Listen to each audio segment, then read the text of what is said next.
You know those people, when they run a workshop, everything goes swimmingly.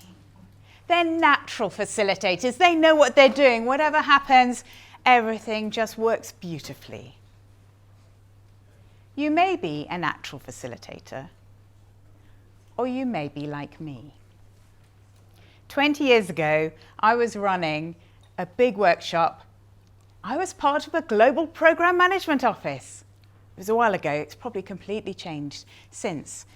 But there I was, this day-long workshop with very senior people. I had no idea what I was doing, and I was terrified.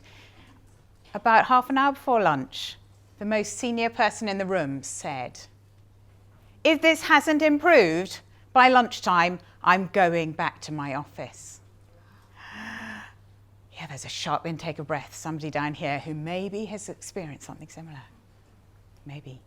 Anyway, so I first of all panicked, and then I thought, this person might know something about workshops. So I went up to her in a 5-minute break. You can do that whenever you like, and people will love it. And said, "What do you think I should do?" And she helped. And it was all right. And she stayed after lunch, and she stayed till the end of the day. But I knew I never again wanted to be standing in a room thinking, if only the earth would swallow me up and I didn't have to be here. Yeah? Okay. So what I've done since is go around the world learning about how do you make workshops work, even when they're stressful. I've been to New Zealand, I've been to America, and various places around Europe learning about this. And I've worked all over the place as well. And now I concentrate on success in tricky projects and programs, which tends to mean things like virtual. Yeah, even before COVID, that was one of the specialities. Risky, ambiguous, and when you have stakeholders who are difficult to engage. You know, you meet them in the corridor and they run screaming in the opposite direction. And if you try and get hold of them virtually, well, so they're the type of people that I've tended to work with. And workshops does help because you can get people together.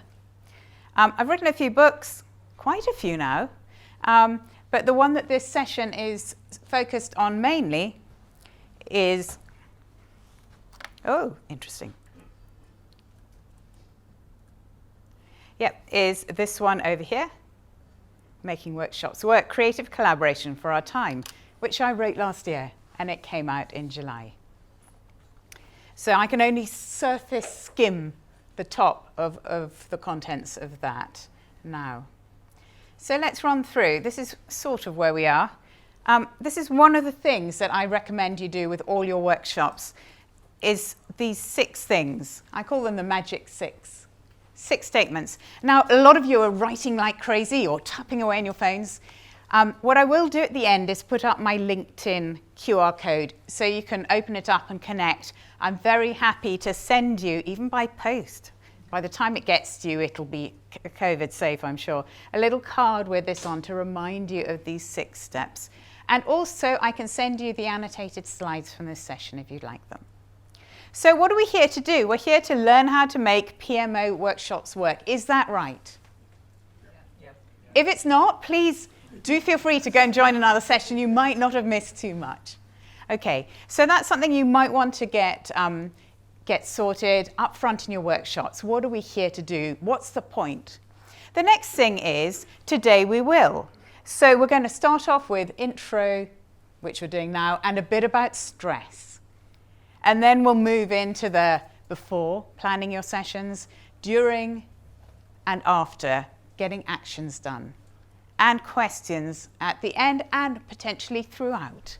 Because I'd like to make this session, so I tweak it to suit what you need. Because there's no point otherwise. So I've got everything set up so I can flex massively. This may be completely crazy, but anyway. So the time plan, which is a third of the magic 6, is we'll probably stop for Q&A around about 20 past, so if you could let me know, that's great. And yeah, I think it would be good to be 5 minutes early for lunch, don't you?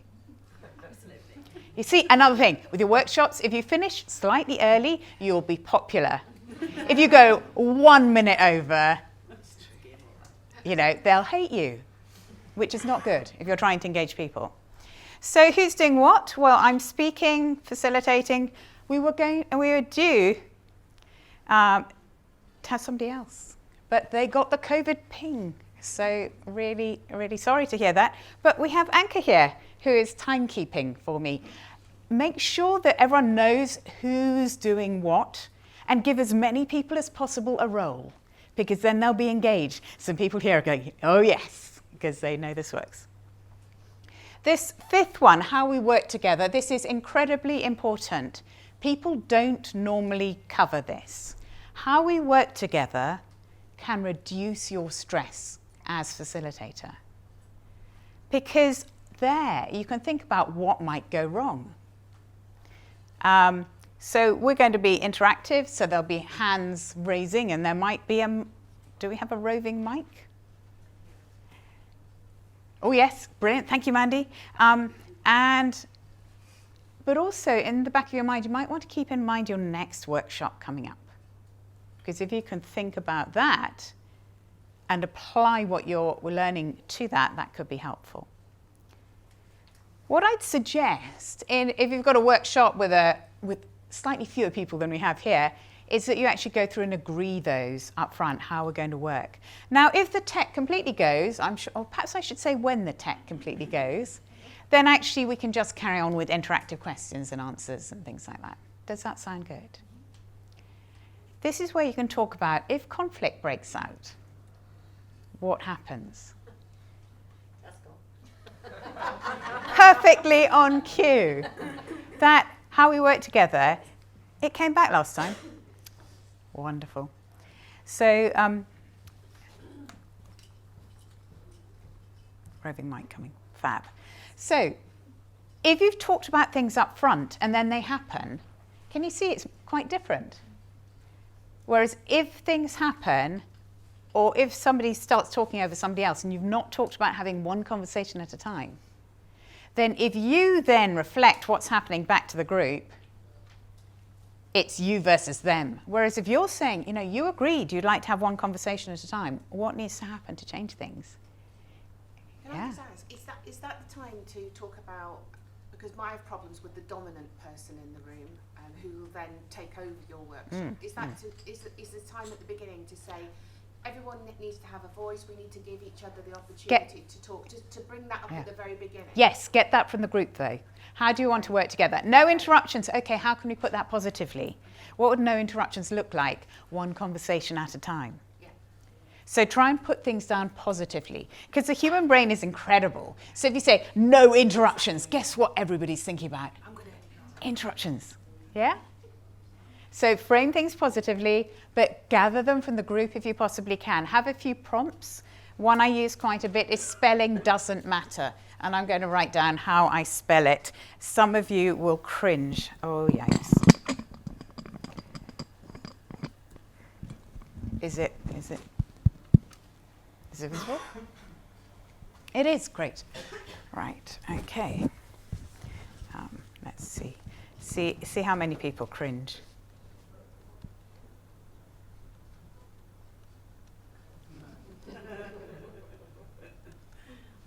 Yeah? If you're going to be collecting input from people and you have anyone in the room who's dyslexic, or even perhaps speaking in perhaps English is not their mother tongue, that takes all the stress, a lot of the stress off them. And you'll find they contribute more. It also takes stress off me as facilitator, because if I put that, I often can't spell when I'm standing in front of lots of people. I don't know if anyone else is like that. Yeah. And then the final one, the what's next, what's going to happen afterwards. Talk about it up front. It's the 6 of those 6 statements. What's next? So for today, I will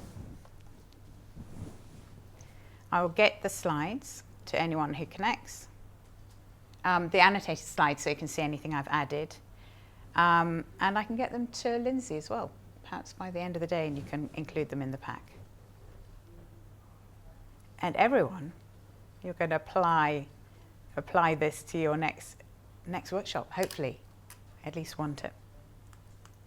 So, stress. It happens, doesn't it? To all of us. And what happens when we get stressed? We get this sort of fight, flight, or freeze. Anyone get that? And what happens to all the executive function of the brain, the really good thinking, the fast, insightful, really super speedy thinking that you have? Shuts down, absolutely. And it's gone. And what do you need when you're facilitating a workshop with that dominant person, with these very senior people, with all sorts of people with very different perspectives? You need that executive function. You need to be thinking at your best. So we need to work out what to do with this. What should you do with the stress? So here are some of the things that came up as stressful for business analysts, but let's get rid of that. What are some of the things that are stressful for you in your workshops? So what are some of the things that came up? If you could say it, don't shout it, just say it with a loud voice, but from where you are. I'll repeat it back so that we've got it for the recording. Who's got something? Engagement. Going in knowing the solution, thinking you know the solution before you've had a chance to discuss it. Thinking you know the solution, or perhaps others thinking they know the solution and they have their pet one as well. Yeah, super. A bit of imposter syndrome. Imposter syndrome. Oh, who am I to be standing up here in front of all these incredibly amazing PMO people, for example? Yes, absolutely. That person who takes you totally off agenda. Yes, they take it completely way off on a tangent. Okay. Who is determined that they're going to talk about something and it's not what And it's their pet project. If you have a really clear purpose and that's agreed, then that helps. But also you can say to the group, we have a choice here. We can spend the rest of the afternoon speaking about this, or we can finish off as planned and meet the purpose we've agreed. If we do that, we will need to arrange another session to do this. What would you like to do? And make it up to the group. Technology, yes, absolutely. I mean, it's now blank, so who knows whether it'll be there when I press the button again. Yes. Those who are present virtually but not actually present, so you'll ask them a question and they're probably typing an email or something. Like, repeat that. Everybody knows, don't they? When you ask a question and somebody says, oh, can you repeat that question? Because they've heard their name. And that's it.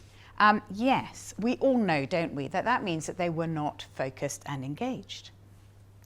So, something I found really helpful with virtual sessions, which is in the virtual leadership book down there, is to agree up front in the how we work together. Everybody's getting ready to write this down. Agree up front that you will go round the group, you will poll the group every 15 to 20 minutes, and you will just ask for feedback, just a few words from each person in random order, the people that is. Then they know that at any moment you could call on them, and they know that you can call on them, so they will not get away with, oh, can you just ask the question again? It's incredible. It makes a massive difference for me and also everyone I shared that tip with. We had silence. Silence. When you ask a question and nobody answers. Okay, lots of us hate silence, but relax. Because actually silence is great, because if you leave it for long enough, if you're comfortable as a facilitator, comfortable with silence, if you leave it long enough, somebody will say something just to fill in the silence.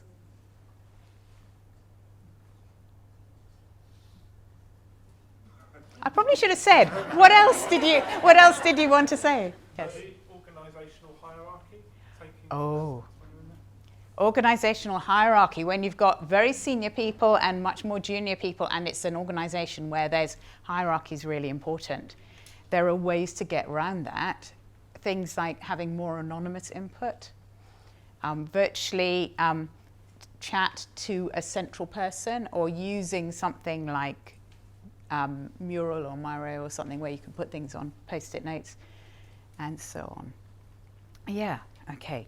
Lots of things that cause stress. Let's see Whoa, it came back. Let's see how it compares. This is from a conference of business analysts, pre-COVID. People. You didn't mention people.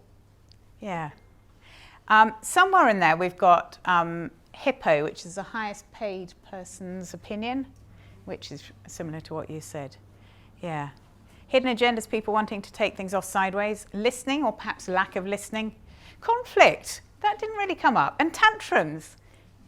Maybe your people you deal with as PMO are far better. But yes, interesting. Okay. So, lots of things.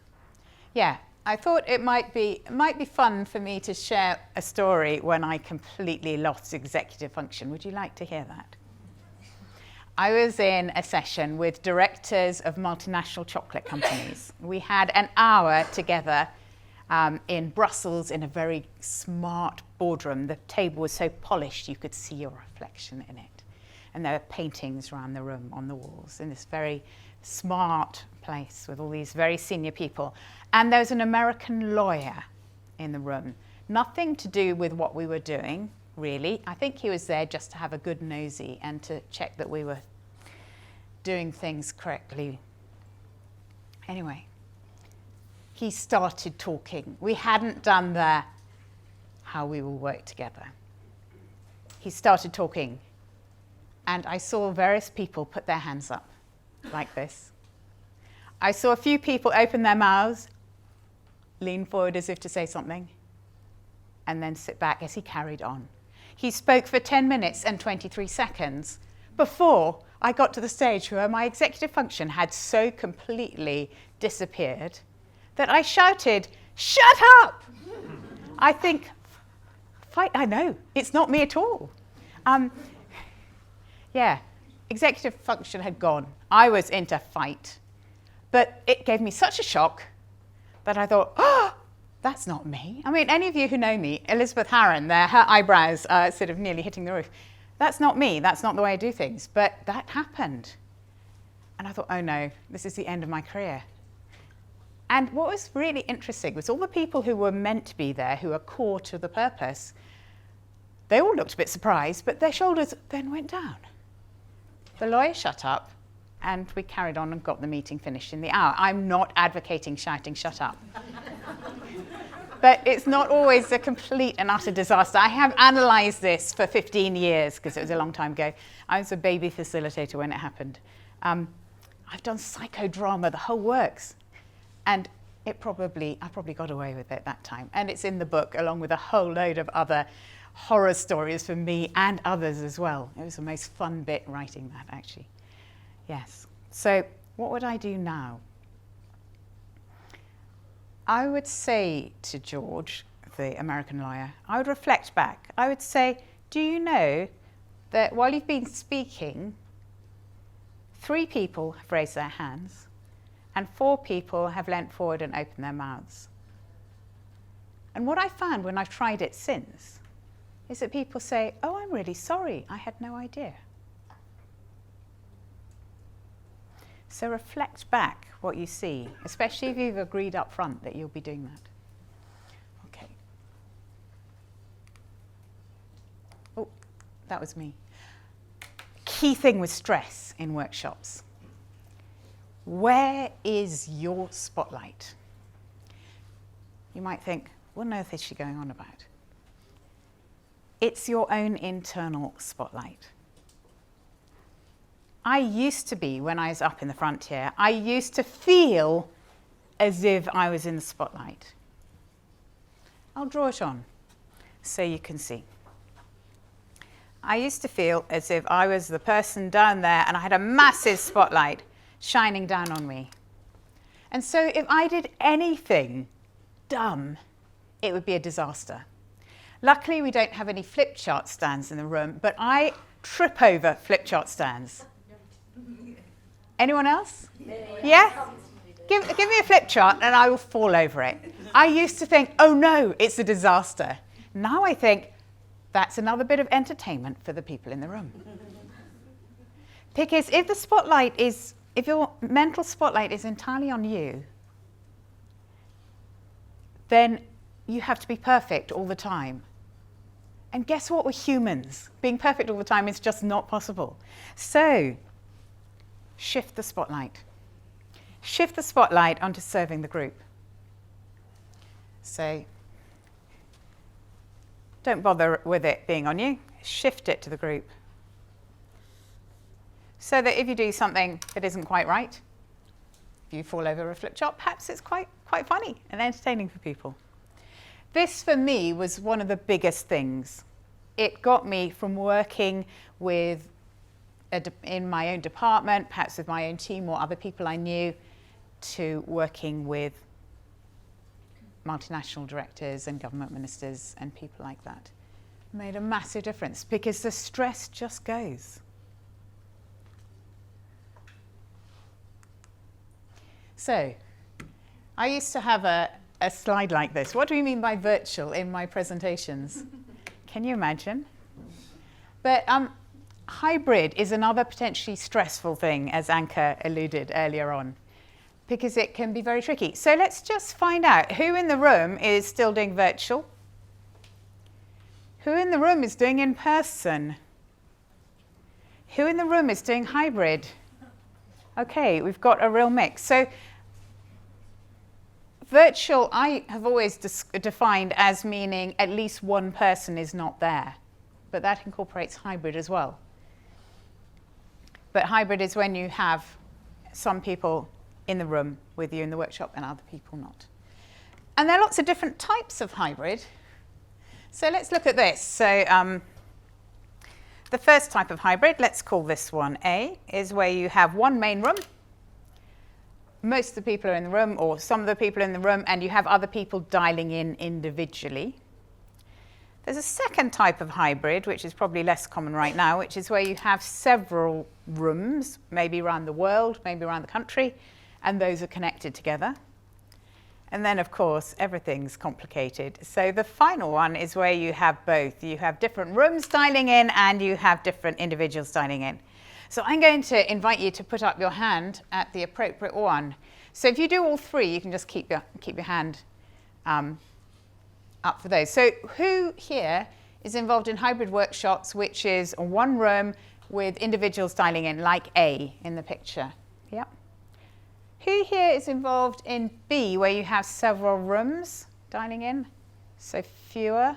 And who's involved where you have several rooms and individuals dialing in? Yeah, you've kept your hand up the whole way through, so hybrid.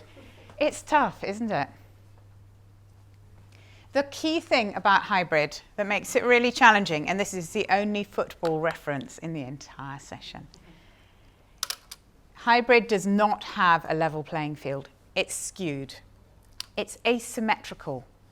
The different people in the room have a different chance of success.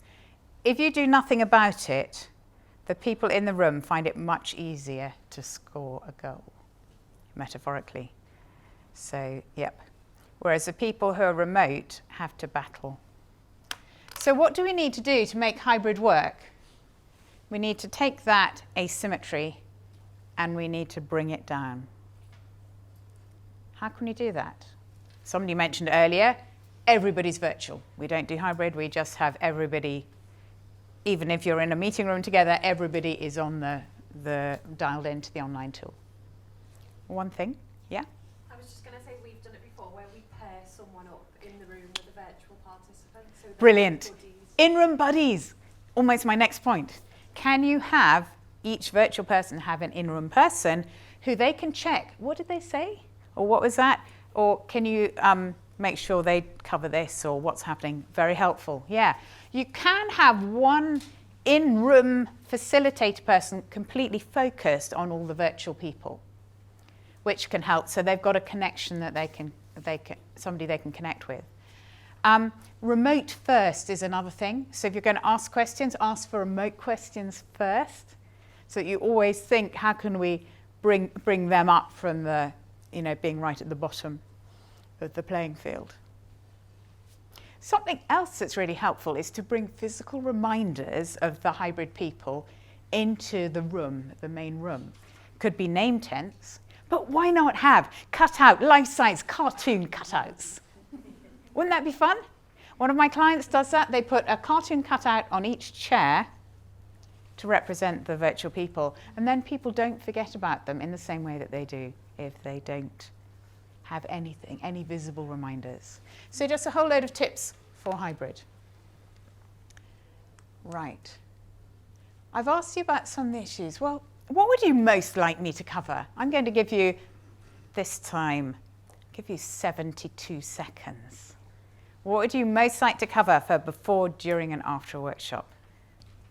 Was it? Do you hold a workshop versus a meeting? Well, why not make every meeting as engaging as a workshop? Use these things for meetings as well. What's something about planning? Oh, yeah, do you want to dive in? Yeah, one of the things which I found is do all this great planning, great slides, everything, get the day, think I've run through it. Someone says, we know a better way. And then it'll go off on a tangent. So trying to deal with them kind of scenarios, which is quite Absolutely. So, yeah, you're in the workshop, you know a better way. Great. Let's hear what that might be, and then let's hear from everybody else, and let's check, let's replan in the room if we need to. Just because they think they've got a better way, it might be when that's presented to the whole group that they think, yay, this is brilliant. Or they might think, actually, we can stick. Okay, interesting. So, a few things on planning. Any questions on planning, first of all, from that discussion? Trying to get everybody's diaries to work. It's very hard. Do you have too many meetings in your organisation? Yes.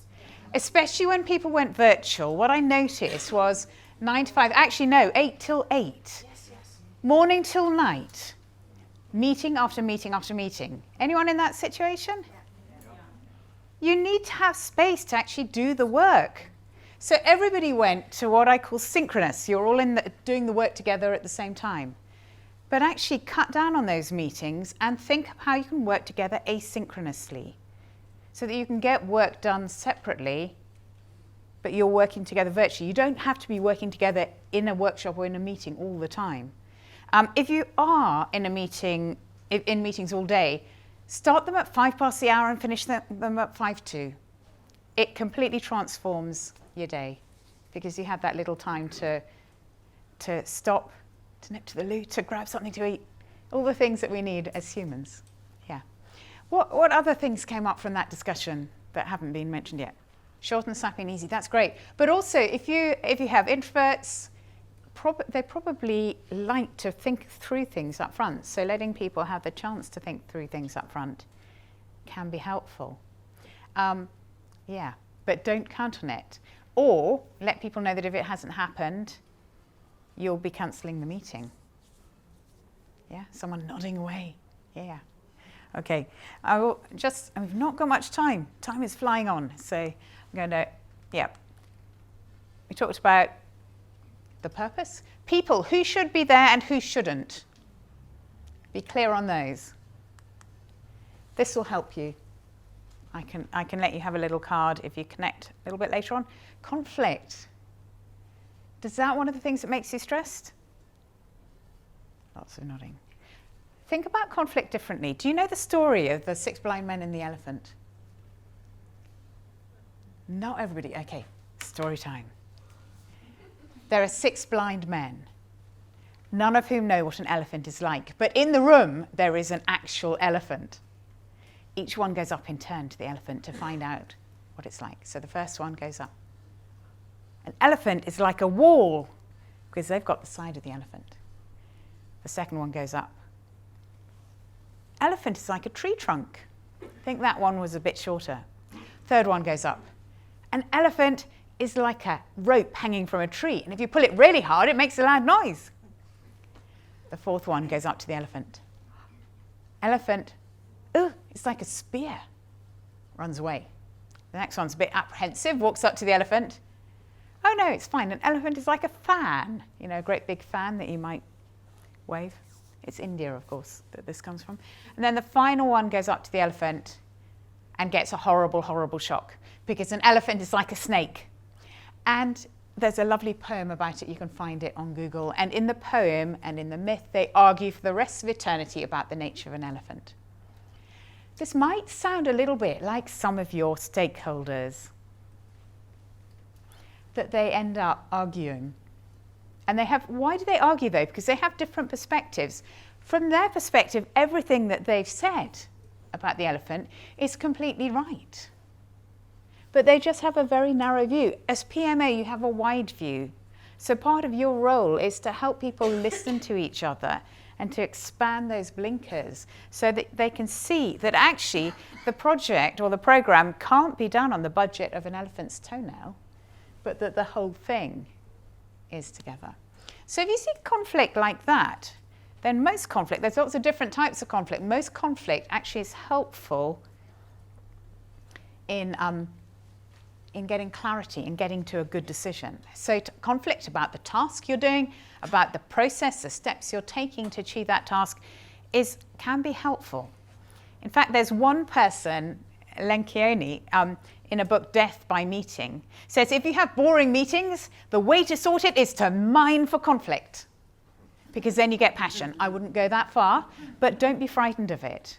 It's there, it's built into projects and programs, and I'm sure as PMO you know. So your role is to help people listen and understand each other and to broaden out their blinkers to see a wider perspective. Oh, I could carry on for hours and hours and hours. But preparation actually I think is probably what takes most of the stress away, if you have a really good plan. So plan, why not do it visually? Elizabeth earlier on was talking about doing things very visually. This is how I plan sessions. Get a A3 paper, put it landscape, stick little post-it notes all over it. Draw a big arrow for your session from the beginning to the end. Mark in the breaks. And remind yourself of the purpose. So you've got the purpose in the circle, and then you've got steps going through. This is an in-person facilitation workshop the second day. And then you can put the things you need at the bottom. I used to blindfold, exercises with blindfolds and ropes for stimulating thoughts about virtual before we had everybody knowing about it. So something like this is helpful. And the post-it notes mean that you can move things around and you can put how long each bit is and who's doing it and so on. Very helpful. What else? Activities. You'll need to build in activities. Pick activities from these different groupings because you're likely to need to do many of these things.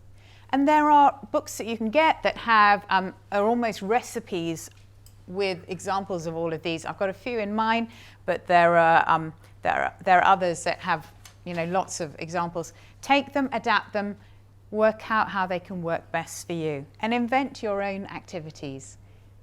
Once you get comfortable, once you know what works with your people.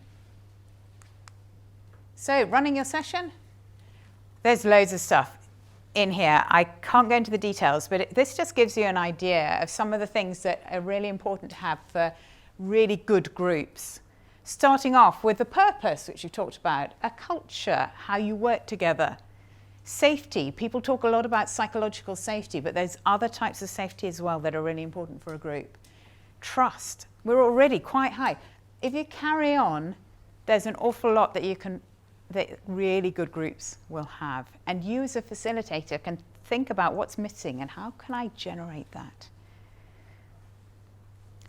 We haven't got time to cover all of that. Most important skill for everyone in your workshop and all of you.